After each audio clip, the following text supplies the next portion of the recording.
Reverend Ntim Fodjour is unhappy about a document that has just popped up by the Ministry of Education. There's a lot of conversation on it on social media. Reverend, what document is it and what are you unhappy about? Yeah, good evening, Paul. I'm really excited to be here on your show, and a good evening to our cherished viewers. It's really appalling, it's really disappointing that a very dangerous introduction has been smuggled into our schools.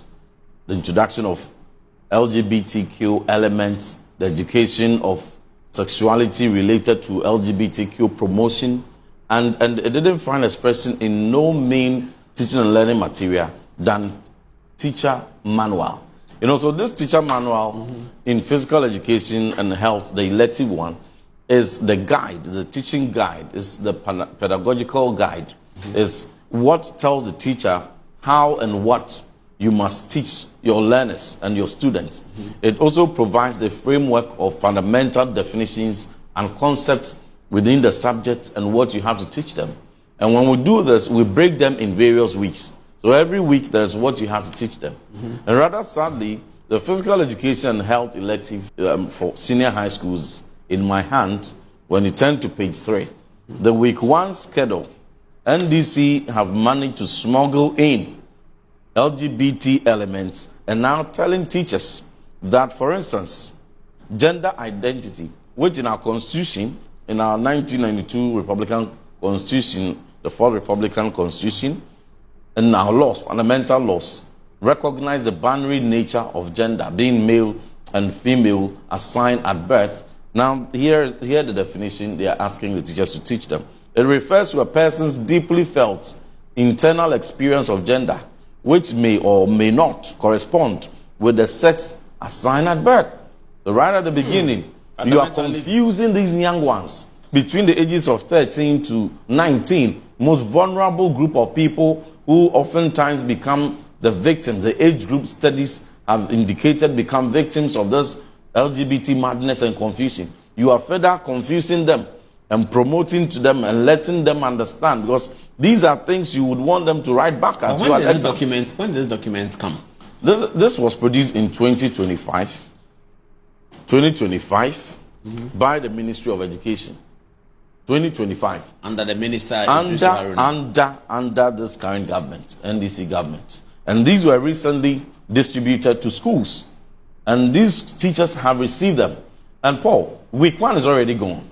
So these teachers have already taught these students these strange, bizarre concepts.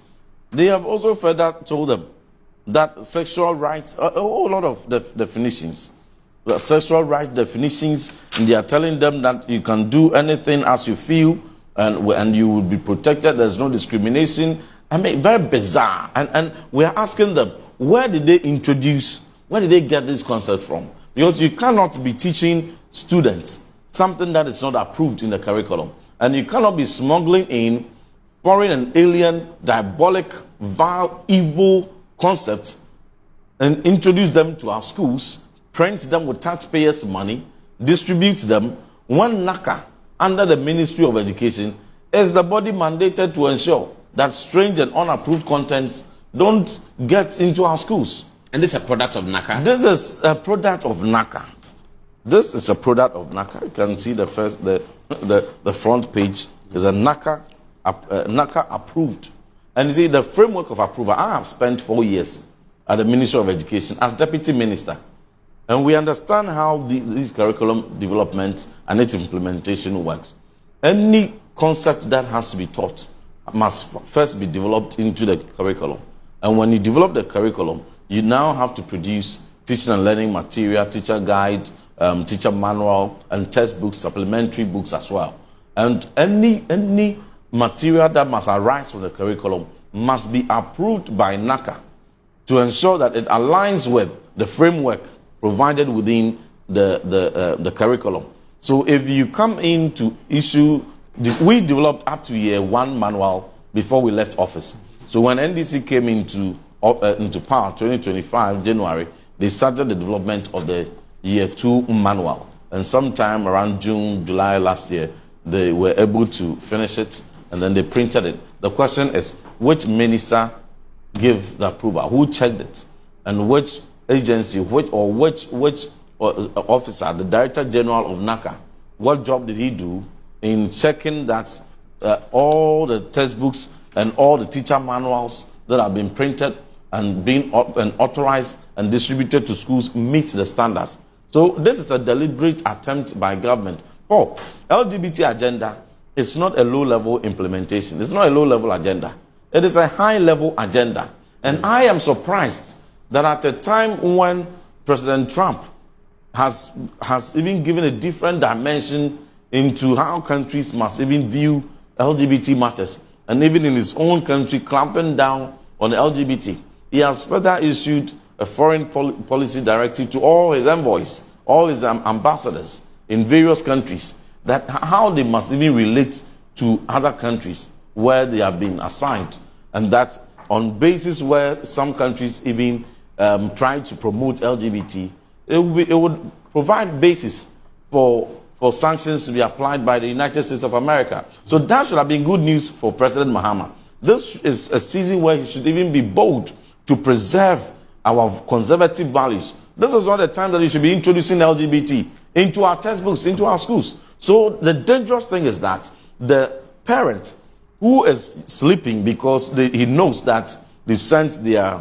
wards to SHS, public schools, and they know even a private school textbook must be approved by NACA if it's a GS curriculum, and knows that, well, free SHS, NACA is there, Ministry of Education is there, they have the safeguards, they will ensure only approved content gets there, is sleeping, and their child is consuming this material.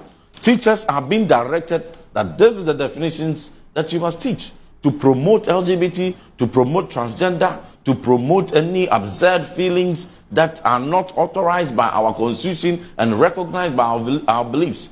And this dangerous introduction, as we speak, the president has not spoken about it. And recall that for the past 1 year, we introduced human sexual rights and family values bill again to Parliament. When it even passed the Gazette and found expression in the order paper, the next day there was an order from Jubilee House instructing the Speaker and the Majority Leader, Mahama Yariga, to remove it. Indeed, they removed it the next day. Now say that again. The bill was announced. The bill was listed on the order paper. To start the process. To start to be laid for first reading. And consequential referral to the committees to invite the sponsors for consideration. When it appeared, we couldn't take it that day. So we thought that perhaps we have many items on the order paper, and as the practice of the House is, the next day we will have the opportunity to take it. The next day we came, and it did not even find expression. It has been deleted. It had been Nicodemously deleted